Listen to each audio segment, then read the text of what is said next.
So, up next we have Joanna Salidas, who is an environmental organizer from Nelson County.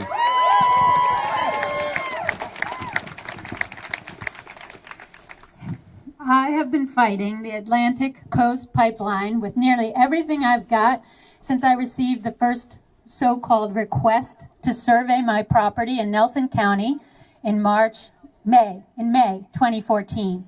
My first-hand experiences tell me without a doubt that Bernie Sanders is the only candidate up for the job of addressing the two interrelated, most important issues of our time: climate change and the corruption of our government by and for the people into one by and for special interests for profit.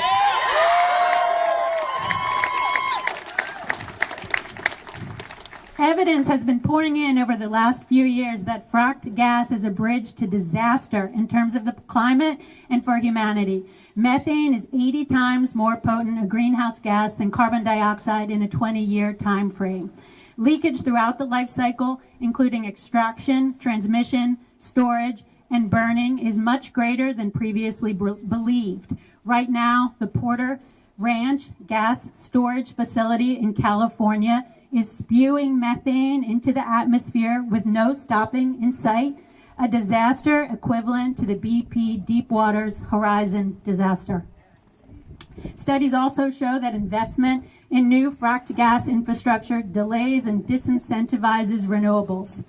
Just this week, the Sierra Club issued a new study that showed that just 2 of the 4 new high-pressure, large-diameter fracked gas pipelines proposed for Virginia would almost double the climate-changing emissions produced in Virginia today by power generation.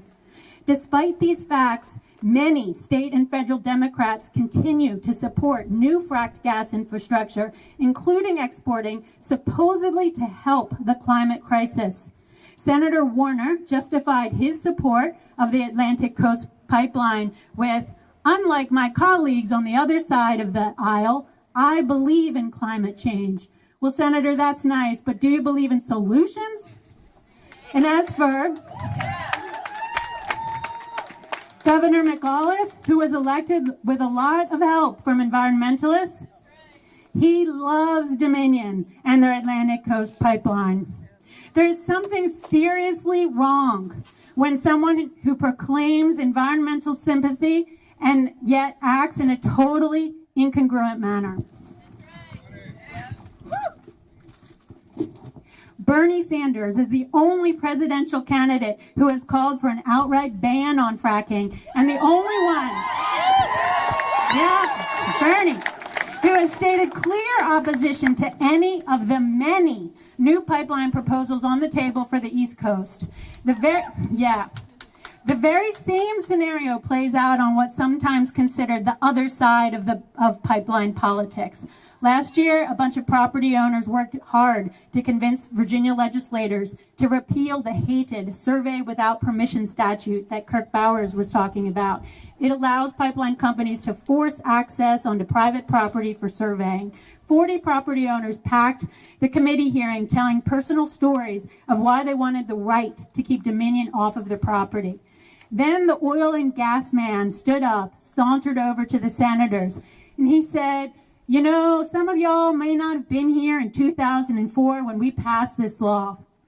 Well, y'all passed it to give more protection to the property owners. Yeah, you did it for their own good." And it was an amazing sight to see as those conservative, property rights loving senators looked at each other and nodded their heads and said, "Yeah, we did it for their own good." It was really something that you had to be there to see. And really, that is a reason that I am an activist, because I am skeptical by nature and have to go see these things for myself because it's hard to believe. Anyway, why did things like this happen? People want to protect their power, money, and friends. They also want to see themselves as the good guys. And if that means grasping at easy solutions, false solutions, that let them keep their friends and their money, all the better. Why could Bernie Sanders come to the conclusion that fracking cannot solve our climate crisis early on and many others still can't see it? Unlike the other candidates, Bernie is no friend of our current world rulers, Wall Street and the fossil fuel industry. He is the only candidate that addresses corporate greed and influence head on, and he's done so for a long time. We need leaders like Bernie to consistently expose the truth of this influence. We can't get where we need to go on the climate or on many other issues without changing the dominant paradigm that equates the public good, morality, and justice with profit. I want to end with a quote from an article I read about Naomi Klein, who wrote, "This changes everything about corporate capitalism and the climate." Klein's message was simple and direct in regard to climate change. We must change or be changed. But the real battle, she said, is to change the business as usual mentality and rein in corporate globalization and corporate capitalism so local economies can be rebuilt. Klein asserted that the climate crisis and the financial crisis have the same root, unrestrained corporate greed, and that the climate crisis can spur economic and political transformation. I believe that Bernie can lead the way. And this isn't only a moral issue and an issue of our very livelihood in terms of our ability to live on this earth, but it's also a business issue. Think about it. Do you want to be investing in the technology of the 20th century or the 21st century?